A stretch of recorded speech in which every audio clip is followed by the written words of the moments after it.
Actually, I think I talked about certain anytime I can work it, it's an otherwise unrelated conversation. Yeah, yeah. It's like my favorite class. You know, I went there as a kid with my dad. I was next to my high school. In Grinnell, it was like a place where I only, you know, felt like I was back in the old country. I think we're it's, I mean, I don't think it was particularly Grinnell. People know it. The cross country team used to do Taco Tuesdays, like in the spirit of like, let's do terrible things to our body. Yeah. That's kind of the context I heard it in nowadays. Yeah. This would be terrible today. Yeah. But I think it's really good. So it's potato olays and the particular MSG seasoning, the meat and potato burrito, all sorts of good stuff.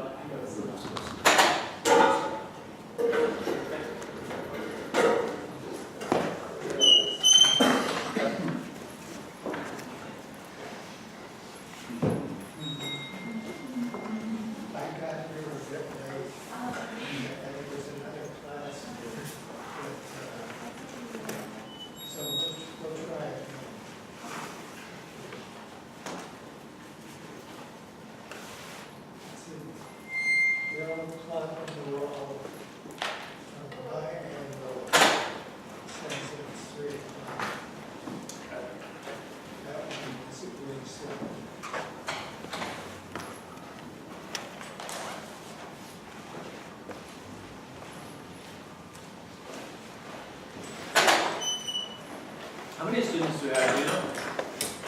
It's 17, and another one is supposed to be joining the class. So close to 18. We should have.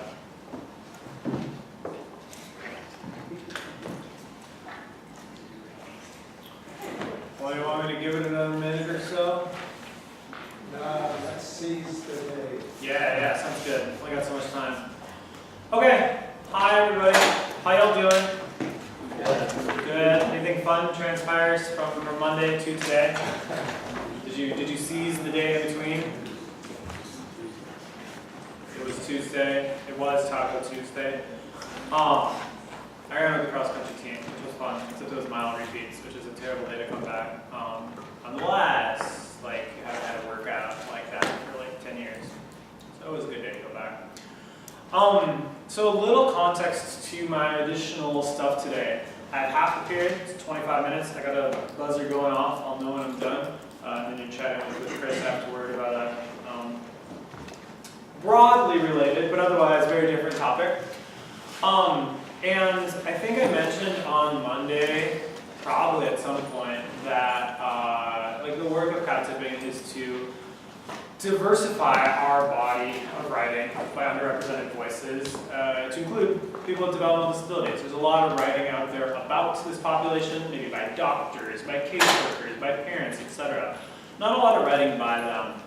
And we've had our books used as teaching tools in K-12 settings, in a number of different colleges. Oftentimes it's either a very like formal presentation in maybe a psych class or a literature class or whatever, and one of our authors is in. And that's not quite what we have today. But we had this book assigned on the syllabus as kind of just like an enriching addition to the talk on Monday, and kind of seeing the actual product and hearing, you know, the voices of the people that we work with, especially because they aren't in the room here with us today. Literature is a great way to form a connection with someone and learn from who they are without being in the same room, right? This new book that we just did, available on Amazon, somewhere in the bookstore. Based on what I can see, we got maybe like a third of people who got it, were able to access it here. I'll deal with that in a second. It's kind of a labor of love. Usually when we publish a book, it's tied to a class. So the class has been funded and the book is a product of that. You know, it's all good. We don't make a ton of money on selling them. This one is like taking from our first 20 or so books, the best one or two pieces from each book. It's, we did 2 volumes. The first volume is what you have, which as if you got the chance to read it, you'll see it's just a wide variety of experiences, voices, narratives, humor, kind of approaches to expressing oneself that I would argue is not like anything you're going to read or find anywhere else. So I thought what we could do is, I got some of these discussion questions, and the K-12 teacher in me is going to come out here as kind of a way of getting you the chance to talk about these, regardless of how much you got to engage with the book. We'll kind of do some small group stuff, then we'll get to a big group talk, and then if we have a little bit of time after that, there's other stuff that you want to delve into or you want to ask me or whatever, continuing from Monday conversation. That's fine. And then I forgot it the other day, a few cards as well as stickers for everyone, so you got some swag / remember, how to get in touch and stuff. That sound good? Okay, I have roughly 18 people.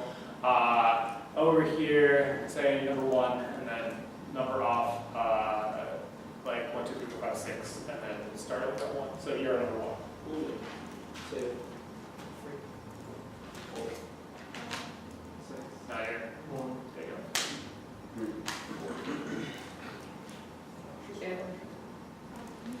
Oh, wait, sorry.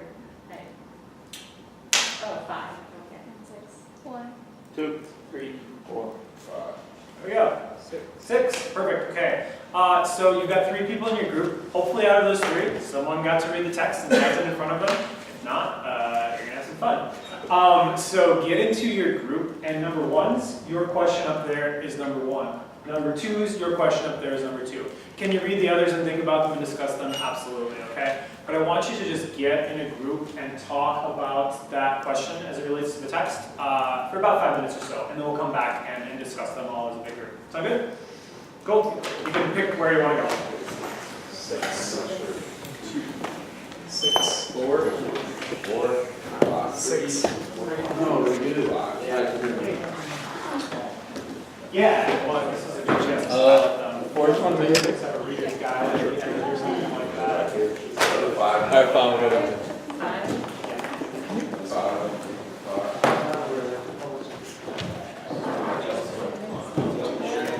Over here? Over there.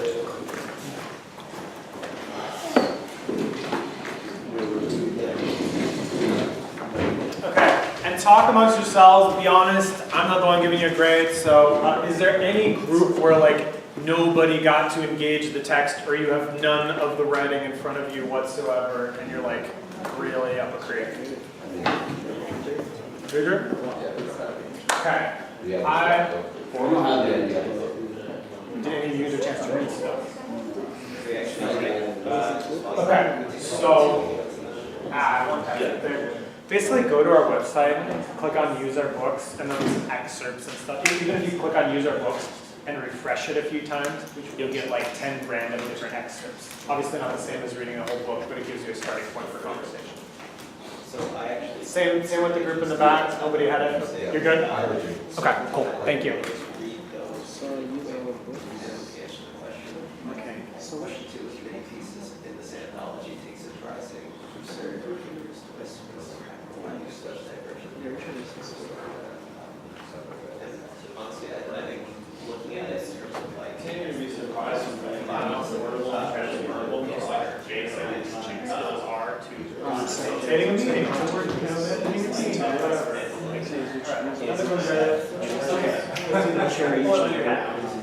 big child that doesn't know what's going on in the world, and he almost has no perception. And if I remember how Westman, most of it's flowers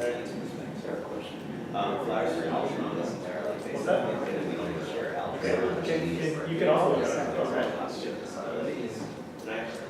so if you go to our website, countypress.org, that will be an excerpt of reading at the top. Just like keep refreshing that, and you'll see the number of excerpts of reading. Obviously, I'll just but it gives you at least a taste of stuff. drinking in the family, smoking, tons of drug abuse as well as death. Again, it's still, it doesn't read as something that's downtrodden. It's not upbeat, but it's just kind of a reiteration of what's going on. Because we feel like to read this restraint. So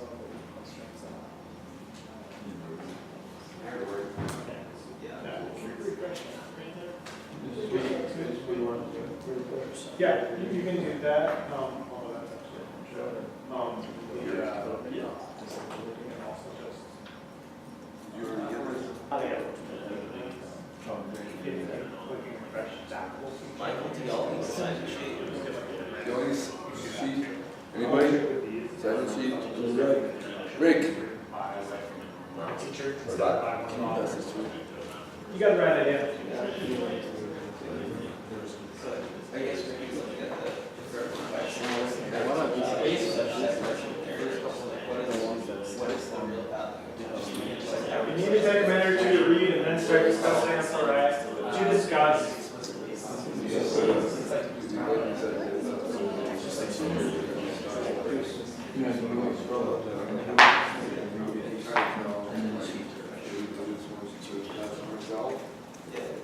What's up? Okay, yeah, so click on the website, click on. Did everyone sign in? Scroll to the very top of that page. Does anyone need to sign in? So that's like pulled from one of the rules. You refresh it 10 times, and then that's like the micro version of reading. Obviously not the same thing, but does that make sense? I would show it up there, but then I'd have to pull down the questions. So yeah, if anyone's having trouble reading or accessing stuff, just holla.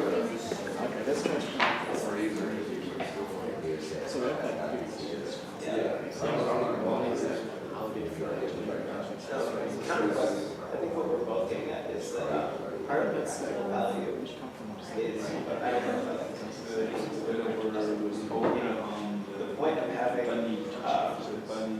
narratives that are written, works that are written, we have to probably use disabilities is partially like it's not the main candidate's work that they like to see people.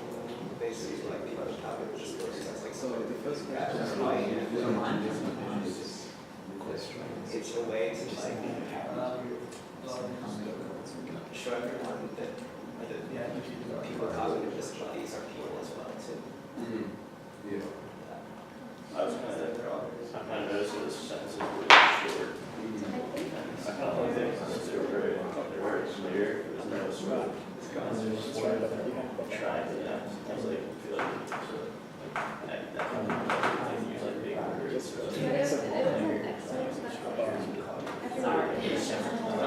So if you're good, keep discussing. Just if I know some people are still having trouble, like what do I read if I haven't read something? If you click here, this up here is randomized every time.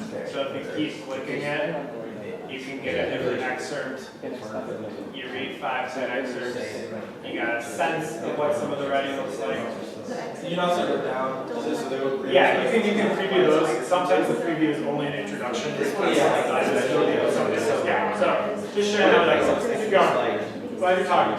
They must like right? Like George is clearly just like all over the place, and then you just see that he can't handle the voice by himself. And I don't think Lindsay is like personally like the perspective it's just like this, right? And it's showing you differences in cognitive ability don't necessarily make You guys are going to lost. Sometimes they speak in transcribing. like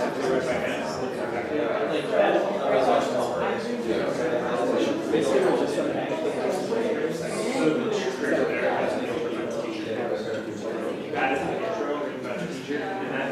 So I see this one.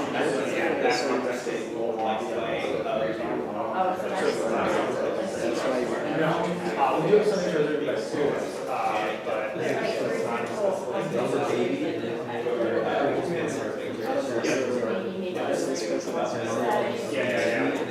not we're like, they are, yeah, some of those questions will go into.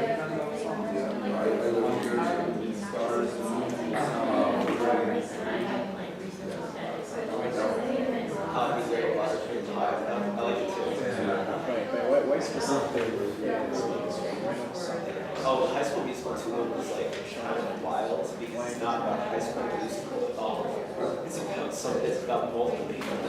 You're saying that So it's not at all about High School Musical. maybe this Okay, is, so that's more I was reading the longer one that was on the page, and like, they're not, like, I feel like it's kind of cool because there's an element of, like, some people with disabilities that most adults, they don't talk about, like, doing all this lavish stuff. They talk about, like, my grandpa, like, lived on a farm, he did this, he built a house. And I think it's really great. It's almost like the it's a very youthful imagination, and there's no sense of being ruined by the world in any sort of way.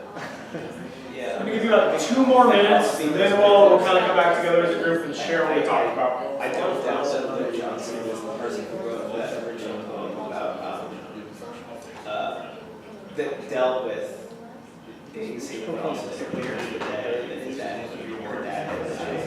That's our version of rising next to. I don't doubt that moment has some really strong psychological effects on her. I think part of that's what I was talking about. Yeah, that's what I was saying. Yeah, no, I can get that. But I also think that one of the things that's powerful about this is, yeah, especially when you're talking about disabilities, it's like I think it's one of the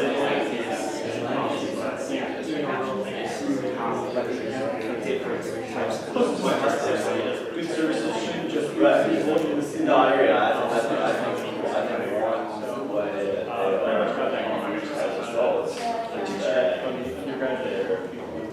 they have very sort of, there's an element of youth in their life, I think, in a good way. Yeah, this definitely. It's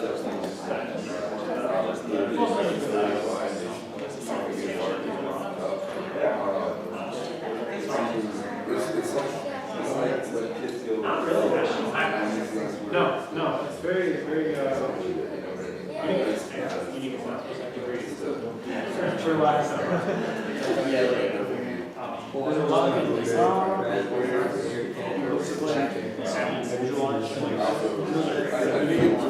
I guess it's a pretty good representation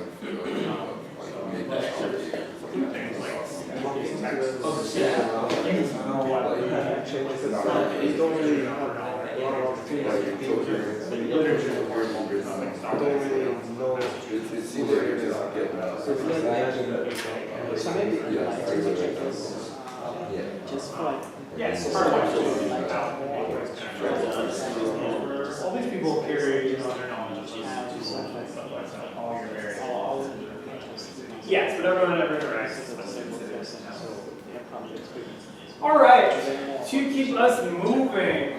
Glad to hear you talking. Hope that was fruitful. Again, it's just kind of flash in the pan. We've had places that have used our books in all sorts of disciplines, and there's plenty to delve into with this. I was just visiting with a couple English professors this morning, and we had a lot of fun chatting about stuff. But you had a little chance to talk there. So I would love to just call on, kind of each group, but just have you share a little bit about what you had to say. So who was, for question number 1, I'll read it aloud just so everyone's got it. Question number 1 was, there are a number of canonized, quote-unquote, must-read literary texts about characters with cognitive disabilities, say Of Mice and Men, Flowers for Algernon, Curious Incident. How does this writing by people with disabilities compare or contrast with those representations? Which group was that? Cool.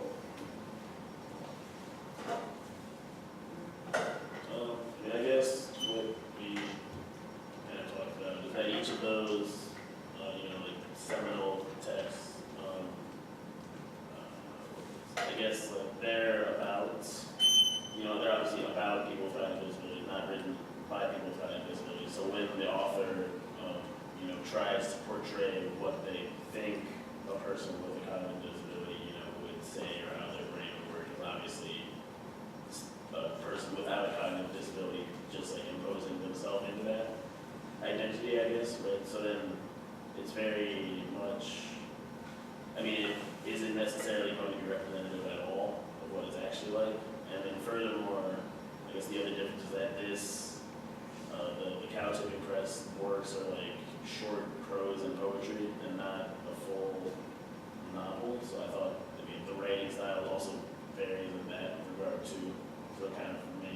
to determine, whether or not the writing style is different because it's a different type of literature, or, just because the mind works in a different way. Sure, we have 25 pieces versus one longer one. Yeah, I don't think I did this on Monday with you. Sometimes with groups, I have people raise their hands. Have you read any of those 3 books? Or Sound and the Fury is another, that they're like all over the place on those 100 books you should read before you graduate list. And most people I've in this room have read one of those. When I then ask, have you read something by someone with phenylketonuria, an intellectual disability, autism, or Down syndrome? All of the identities represented by main characters in those books, a few hands go up, right? Does that mean there's never a time for writing about someone who's not you, or who you aren't, reflecting the identity of? Of course not. But if I did that same thing along any other axis of identity, I've only read memoirs of parents raising LGBT children, but I've never read something by someone, who's gay. Or I've read a lot about racial minority groups, but I've never read something by an author, of color. We wouldn't stand for that shit, right? And we shouldn't here either. So again, why we exist. Number 2, thank you. Many pieces in this anthology take surprising, absurd, or humorous twists. What might be the practical value of such divergent narratives?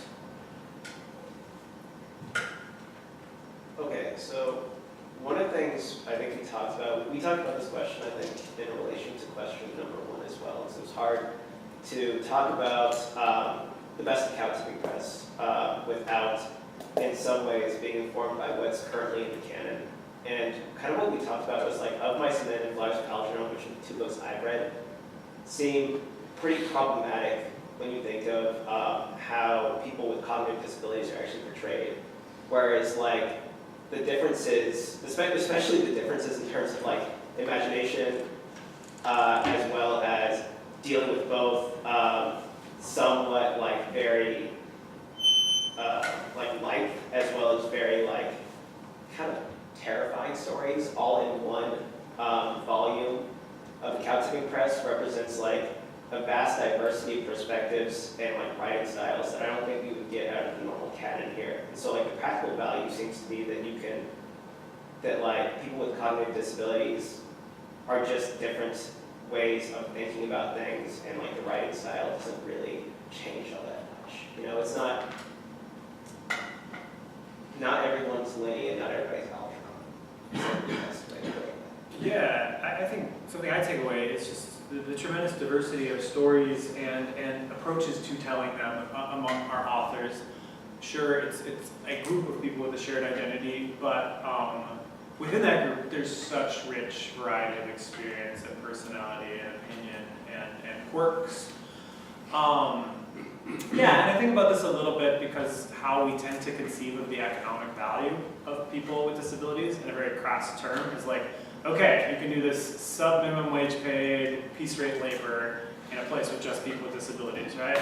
And not only is that inequitable, I think that's profoundly unimaginative. And one of the valuable things that I have found that someone, say, like my brother, brings to the table is sort of an unpredictability or a creativity or, again, those quirks, that kind of, humor, absurdity. Maybe even think of Ralph Wiggum on The Simpsons. Like, we like that, right?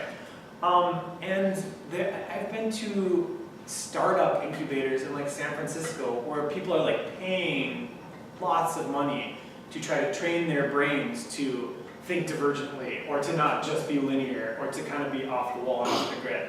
That's like something these people bring to the table. So what are the implications of that? I think you could unpack it forever, but thank you. Number 3, what is the role of medical calamity in these authors' lives or stories? How much of the writing is explicitly about having a disability, or implicitly about having a disability? Group 2, who's that? So looking at all the excerpts, we saw like not explicitly and implicitly, we didn't really see much evidence that anything was really about disability. It's just like us being able to look into their minds and see how their minds work, piecing together thought to thought, which is very interesting in the setting of them writing a story. In terms of medical calamity, I don't really like, we talked a little bit about the medical versus the social model on Monday, and it was kind of different, like relating this to like, I don't know, some other medical claim like the black flag or something. Like this is not like that at all. And as you said, like attacking this issue through a social standpoint is very important because we need to fix how people perceive people with these disabilities. So yeah, that's a little bit.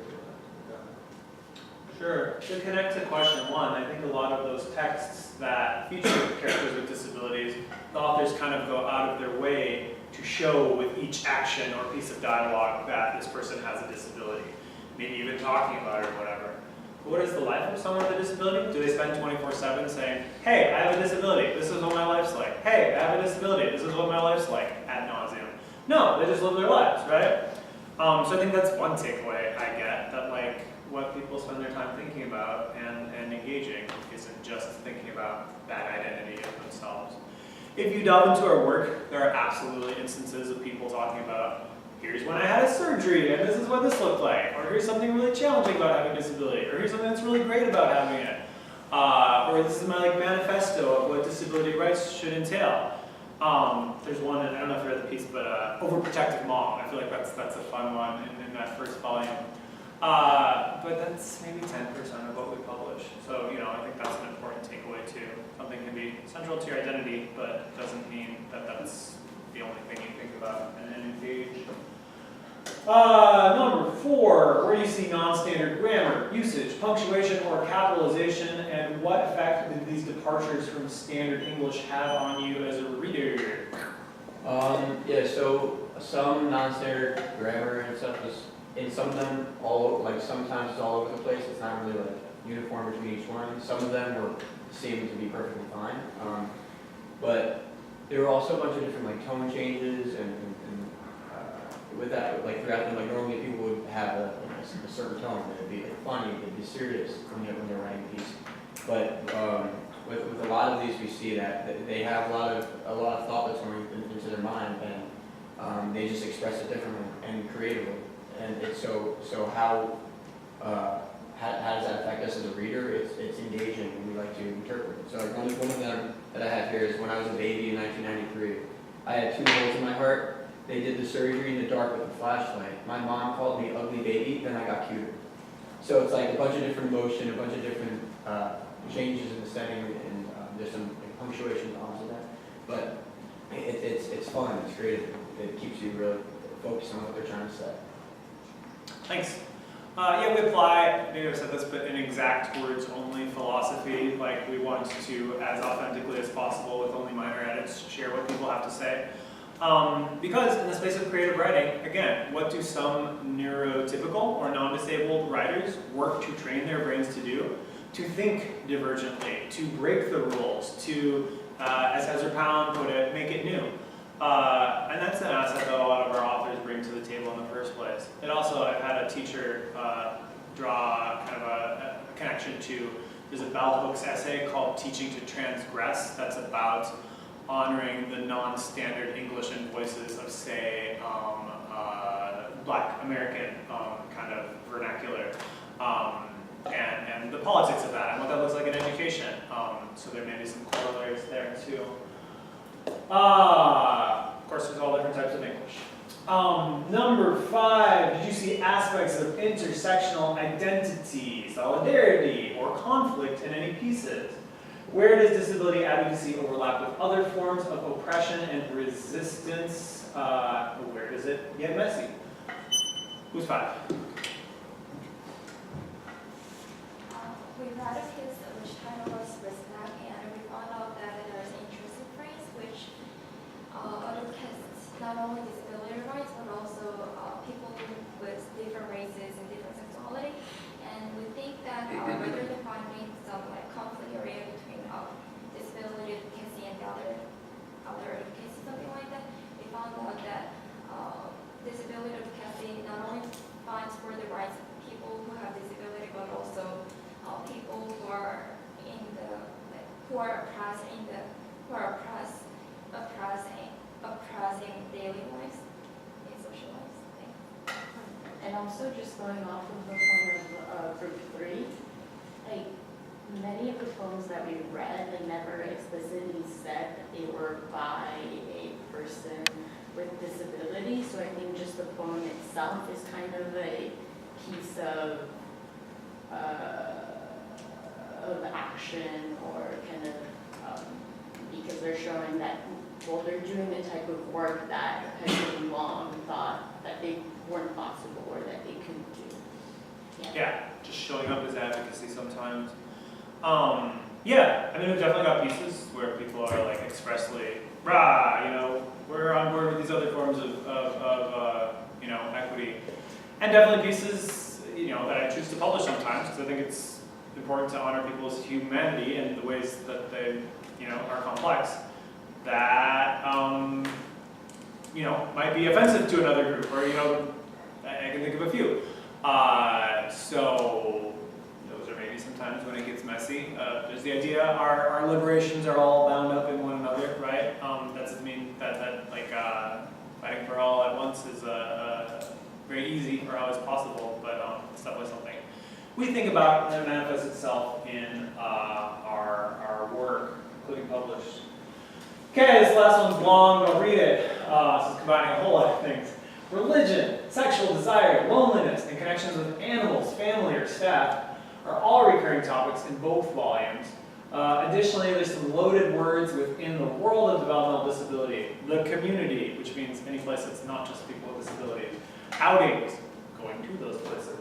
This line in someone's bio. Saturdays are open, a very pre-programmed schedule. Point to constrictions on many of these authors' lives. So empathize. What would it feel like to live within these constraints? Which do you think come from disability inherently, kind of the medical model, versus society's approach to disability in the first place, the social model? And most importantly, what do we do to change this? Sorry, group, we got a big one. Is that y'all?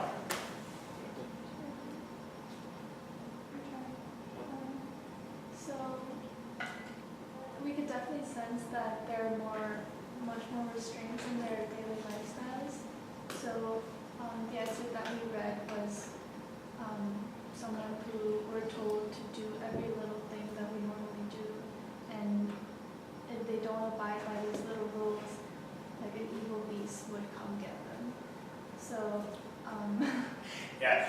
yeah, we could definitely feel a kind of suffocation that they go through in their daily lives, but also kind of a resignation that they have. So a lot of them are like really accepting, so, oh, this is who I am, and then they accept it, and also, but they're like curious what's out there. So basically, they're kind of living in a bubble, in a cell of their own. Yeah, and for the second part, we couldn't really figure out which comes from the disability inherently. We could definitely see that our sense of normality restricts their lives, but it was hard to see like where we draw the line, like what's on you and what's on us. Yeah, it's a big question. Yeah. There's individual case-by-case basis. You had 10 minutes to talk about it. You know, it's something you could delve into much more deeply. You know, I think it's important to point out that, like, we've made decisions about how to set up our society, right? And even on like a policy and practical and educational and like in our school, home, work lives, like there are practices and policies and mindsets in place that we have made a decision about that make this a segregated population. Maybe in a well-meaning way, maybe not, but like that's what creates this. Those were decisions, and so there's decisions and actions that change that if we want to, right? Is that easy? Absolutely not. But to kind of tie this to closing out, if you are interested in making any such decisions that help move the ball forward for this work, just want to pitch that if you're ever in the Twin Cities for, say, a summer, we have hired Grinnellians this summer as teachers, so you or your friends are encouraged to apply. We also had a full-time intern that was funded by the college this summer. If you can think of settings where these books as kind of teaching tools might be applicable or appropriate, we have not only the books, we we also have like a video curriculum that's, so I kind of facilitated this conversation, but it's a way of a teacher kind of getting guidance to facilitate that conversation themselves in a K-12 classroom or a college setting or any number of places. So that's something you can keep your ear to the ground for too. Additionally, I mentioned we just started this fellowship. If you are graduating and you're thinking about a wide variety of different things you could do, in the same way you might consider AmeriCorps, Peace Corps, etc. That's really the model that this tipping fellowship is based on, and connecting folks like yourselves, talented, justice-driven, wanting to get their hands dirty in making the world a better place, to full-time frontline positions in the field while continuing some of these conversations over the course of a year. So, a pleasure to be here. I have only a couple business cards here, so if you really want one, just ask me. But what I will do is put up my contact info, which is not in Wingdings today, there. I'll pass out some stickers so you remember what the org is. My line is always put it somewhere that doesn't get you or me in too much trouble. So like the front of a stop sign, no, but the back of a stop sign, yeah, you know, some good marketing. Yeah, I think that's all. Pleasure to be here. Hope I didn't eat too much of your time, Chris. Take the show away.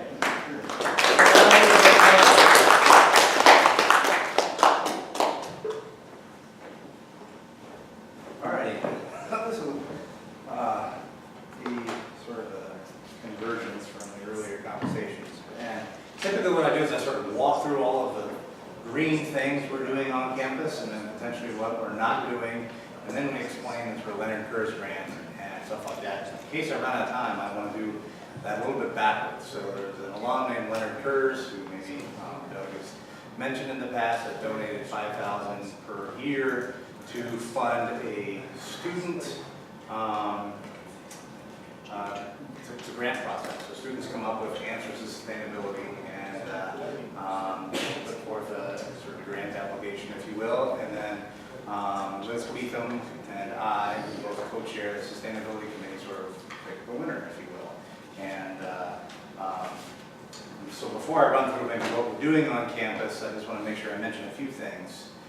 One, who's won in the past. So the first year, it was a sub-metering project. So, right, you all have no idea how much power or water you're consuming in the dorms. And so that year, it was a pilot to try to figure out how best to get that sub-metering done. And so we bought a number of sub-meters, and we've installed many of them. And so we've actually at least decided where we want to go in the future. We know which sub-meters and how we want to do it. Year number 2 was mainly a composting project. So this was essentially implemented last year. It was largely to get, there's maybe some of y'all have seen the composting receptacles in, I think, half of the dorms, where it goes, what have you, experimenting with different types of composting systems. And then last semester's winner was actually sort of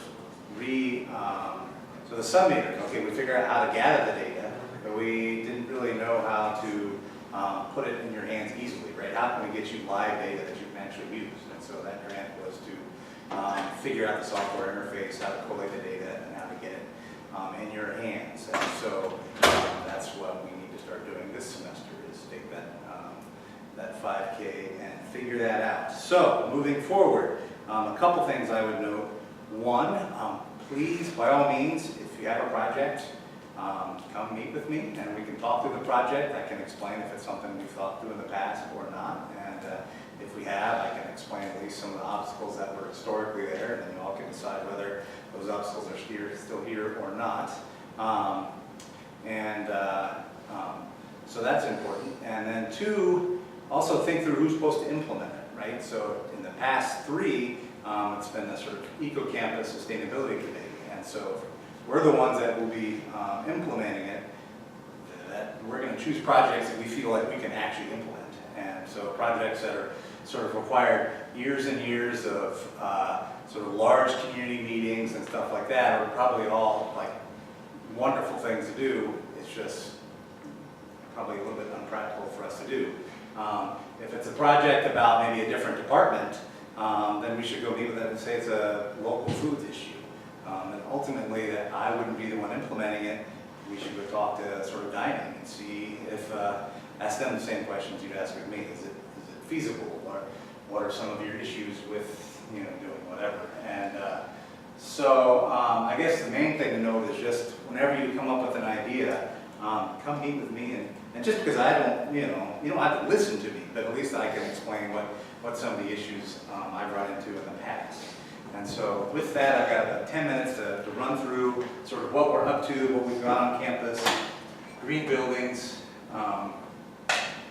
So we do actually have a number of green buildings on campus that you may or may not, I mean, of course you're familiar with all the buildings, you just may or may not know that they're actually green. Because what we've done in the past, especially prior to the HSSC, is we've done sort of a lot of neat green things, but they're all energy efficiency things in the bowels of the building, nothing really sexy, nothing really obvious. These are those buildings, EEC at Sierra, East Campus, the Joe, Boyce, you know, the Bear, preschool, Avenue, all these buildings.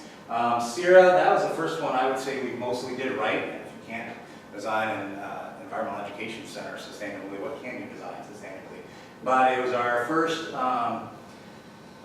experiment with geothermal, and that worked, so we drastically expanded that. Quite a bit of daylighting. The building itself, as opposed to buildings on campus, where kind of the orientation is just wherever they fit, right? I mean, the HSSC, we couldn't just spin in whatever direction we wanted to. We were a little bit confined in where the building needs to go. Out there, we could rotate the design of the building any which way we want. So we were able to take advantage of that. What you can see here is the building actually faces south. So you see on the south side, there's all these large window walls with a really, really large overhang. And what that allows for is, in the summertime, when you don't want to, you sort of want to discourage passive solar heating, and the sun is much more essentially overhead, that long overhang blocks an awful lot of that sun, a lot less passive solar heating. In the wintertime, when you want as much passive solar as possible, that sun is much lower on the landscape. The overhang doesn't affect it at all. Anyway, it allows it to capture quite a bit. So there's some other things. Most local materials. It's a nice wind turbine out there. Our first sort of renewable energy project produces about 25% of that building. Blah, blah, blah, blah, blah. I'm trying to fly through here. Yep, there's the wind turbine. All those, the pumps and pipes and stuff from the geothermal heating and cooling system. Blah, blah, blah. East Campus dorms. So it's all Iowa limestone is our first foray into adding dorms under building automation. So we're able to do set points. As you know, there's a little temperature setting gizmo, and it has a slider. But that slider, even though it's like at the top is red and the bottom is blue, you know, how can I say this? That would imply there's a much larger range of temperatures than you actually have access to. So we actually are able to set points, and you really can only adjust your room probably 6 to 8 degrees up or down. That saves an awful lot of energy. Other things that we experimented with, it's the first time we put window sensors. So if a window is open in the wintertime, it turns heating off to the room and down to a certain point, and things like that. And so there are things we got comfortable with and now we're doing elsewhere. Of course, a bunch of daylighting, had some, obviously no irrigation, what have you. Yep, there you go. Dual flush toilets. We mostly installed dual flush toilets for a while. We're having a hard time getting parts for it, so that's a little bit more on the go now. Anyway, see the Iowa limestone. What have you? The Joe. You know, it's got just pictures of white memory roof, so obviously that's very reflective in the summertime, and the idea is that it projects an awful lot of heat. Obviously, saves quite a bit of electricity.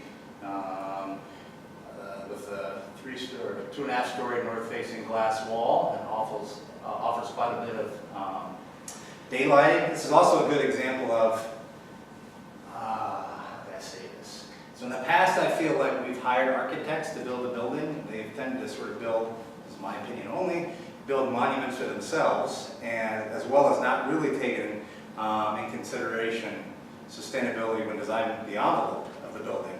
And then it's given to the engineers, and they make it as efficient as possible. But there's still lost opportunities, right? that three-story north-facing glass wall is as efficient as a three-story north-facing glass wall can be. It's still a north-facing glass wall, which is not far from ideal. And noise, so something else to mention, another sort of ballot building thing, heat reclamation. So, building code requires us to move a ton of air through this room as we're speaking. And that's just a fresh air requirement. Of course, especially in the wintertime, we're taking cold air from outside, heating it up, and sending it right back out the building. And obviously that's a little bit inefficient. So we're allowed to reclaim some of that heat. And in non-science buildings, you can actually reclaim it with direct incoming and outgoing air currents. In science building, because you can be expelling some nasties, you don't allow the two streams to mix. You have a heat exchanger. It's a little bit less efficient, but a lot better than nothing. So you have noise. Noise also has a white membrane roof. That's pretty much become standard for us. It was our second foray into rainwater collection. So Sierra actually does have a rainwater collection. Flushes the toilets out there. They're not heavily used. Doesn't save a ton of water. Here we have a cistern that doesn't flush any toilets, but provides water to the greenhouse. Stuff like sash hoods, so the chemistry hoods have occupancy sensors. So if folks aren't there, it backs down the ventilation rate. I mean, all stuff that's not very exciting at all, but does actually save a ton of energy. Anyway, moving on. So here's the heat reclamation wheels there. There's a cistern, membrane roof, sash hood, blah, blah, blah. The Bear, kind of the same stuff, white membrane roof, heat recovery. It's the first place we had CO2 sensors.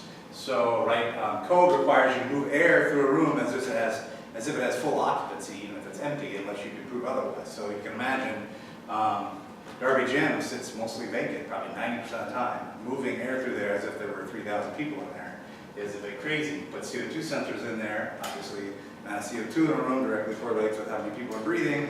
We can drastically ramp down ventilation. Kind of boring, saves a ton of energy. It's also our first sort of large-scale geothermal system. So the pool building, not the pool itself, but the pool building is heated and cooled geothermally. Yeah, there you go. Also, all the rainwater on the indoor track is collected and stored in a cistern underneath the visiting football stands. That flushes out the toilets and also irrigates the football field. We haven't had to use fossil water or city water since the building was built. Another thing to note, if you've ever heard of the physical education complex, which Bryan remembers, it was torn down sort of while he was here, but we were able to recycle 75 to 80% of that building. Just a nice little note. Grinnell College Preschool used to be in a small trailer, kind of where the new AFA building is, just south of the houses that we moved. This is the building, I would say we sort of really started moving in the right direction. Historically, what we would do is we would build a new building, like, say, the Bear, that was twice as efficient as the older building, but it was 3 to 4 times the square footage. So even though it was a lot more efficient, it was still consuming a lot more energy just because more square footage. Here, we over doubled the square footage and actually eliminated all natural gas consumption, and electricity stayed the same. So we're not net zero by any means, but at least we're finally starting to cut our losses. It's geothermal as well, motion sensors, daylighting, all that stuff that is fairly standard now. HSSC, so all of those buildings I just mentioned are LEED certified buildings, so it went through a process to sort of certify how green it was. They all had varying, some were Sirius gold down to base, Boyce was silver, blah, blah, blah, blah. The HSSC, we're not pursuing that certification, and but it will actually be by far the greenest building we have on campus. And the idea there was, there's a couple things. One, certification was going to cost about $500,000, and oftentimes at the end of a building phase, when you're starting to go over budget, they do what's called value engineering. So they go down this list of things and start seeing where they could cut budget. Oftentimes, sustainability related things are some of those things nixed. So by keeping $500,000 in the budget, it should help that. More importantly though, when we hired the architects, sustainability was one of the core tenets of the architects that we chose. So they can actually, these architects have designed many net zero buildings. So if anything, they're dragging us along rather than the other way around. Whereas the previous buildings, I'm not so sure the architects cared all that much. We almost needed that certification to make sure they paid attention to energy efficiency, sustainability, and the like. But, so as you all know, Mac Field, that was the geothermal well field system for the new HSSC, and it will actually consume about 40% of the building built to code, which is, that's a big deal. It'll have, of course, all LED lighting. It's nice. We've been doing LED retrofits for a while. It's become sort of a no-brainer now. You don't even install non-LED lights if you can help it. It's got a green roof. It'll be our first green roof on campus, and so it'll actually have, the whole roof won't be a green roof, but it'll be a nice little demonstration. So it'll be a vegetated roof, and so it'll treat rainwater and alleviate some of the cooling needs and blah, blah, blah, blah. So that'll be really cool. And it will also export energy to AFA, eventually Boyce, and science. So, right, the idea behind geothermal is in the summertime, you're rejecting heat into the ground, and in the wintertime, you're pulling that heat back out. If you're not sort of keeping those roughly in balance, and say you're putting more heat in the summertime than you pull back out in the winter, things get kind of wacky. And so, rather than doing that, when you have too much heat to reject in the summertime, we'll actually be exporting that heat to neighboring buildings. Which sounds kind of weird. Why do these other buildings need heat in the summertime? But we can never turn off our boilers. We have 6 boilers in our boiler plant. And even on the hottest summer day, we always have one boiler going. And that's essentially for, not for heating, but heating water and also dehumidification. So, so there's always a need for hot water. And so this building will actually export hot water to neighboring buildings, which would be pretty cool. I'll quickly run through some renewable energy projects. 50 kW wind turbine out of Sierra, that's our first big renewable project. Small solar panel at preschool. For a while, you can see most of these solar projects, you probably didn't even know they existed because they're all on roofs and you can't see them. So it's a 3 kW system. We put a almost 20 kW system on an FM in 2014, and that was largely to maximize a utility rebate that was about to expire. At a time that we can't take advantage of tax incentives, it's still kind of difficult to do that.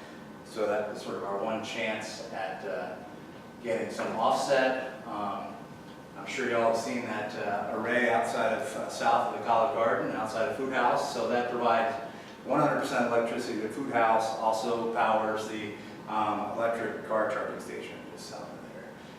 It's really cool. We also put a 50 kW system on top of World Glove Factory, which you won't ever see. And then we also added an additional one on FM. So the reason why they're all these off-campus buildings is we pay twice as much on these off-campus buildings for electricity as we do on campus, right? So all of campus essentially is on one main meter, and we get really cheap electricity. You get off-campus, like the student houses, office buildings, it's more residential rate, electricity is twice as expensive. So in terms of payback, it's a lot easier to justify projects at that scale until you do something like this, which is really exciting. And we're in negotiations with a third-party provider. So I mentioned, right, the college doesn't really pay taxes. A third to actually 50% of renewable installation can be covered by taxes and depreciation. So if you partner with an entity that does have a tax burden and they actually install a solar system and then sell you the power, it looks like it might actually make economic sense to us. And so we're hoping that we put upwards of 4 megawatts of solar just northwest of the golf course, and that would power about a third of the campus and offset almost 20% of our emissions. So that would be a big deal. It's not set in stone. We're still working on the numbers, but it looks reasonable. I really got to stop. But anyway, I'm just going to fly through these to give you a sense of what I would have talked about. So if you have any questions later. So I was going to talk a little about the landscape master plan, why we're doing a landscape master plan. We'll be mostly native plants. A lot of bioswales are actually paying attention to rainwater. So those are sort of the outdoor classrooms that will be right outside the HSSC. This is outside the AFA, native plants, bioswales, all stuff I know that's near and dear to Doug's heart. And he's fought for a long time to get natives, and suddenly it's about to explode. Campus Wood Project, and I'll fly through this, but we took down a ton of trees for the HSSC project. And all the ones that were big enough to mill, I saved and had milled. And so we're trying to find creative ways to get those back on campus. A bunch of furniture for HSFC and AFA will be made by alums with that wood. That's going to be the reception desk and for the AFA, which is just a really amazing walnut desk from a tree just north of ARH. The bookstore is selling items made, so it's one thing to make furniture that folks don't, like students don't really have access to, but at least these are some things that we will have access to. And we've done things like chopstick making and spoon carving. And this weekend, with John Entelson's class, we had a shaker box making class, all out of wood from campus. So we won't talk about emissions now, but anyway, they're going up. And so by all means, as y'all are thinking through whatever you want to do with sustainability, just get a hold of me and we can talk through the project. And like I said, you don't have to listen to my suggestions, but at least you'll know if there's some past history of why we haven't done it, how to change the approach with that.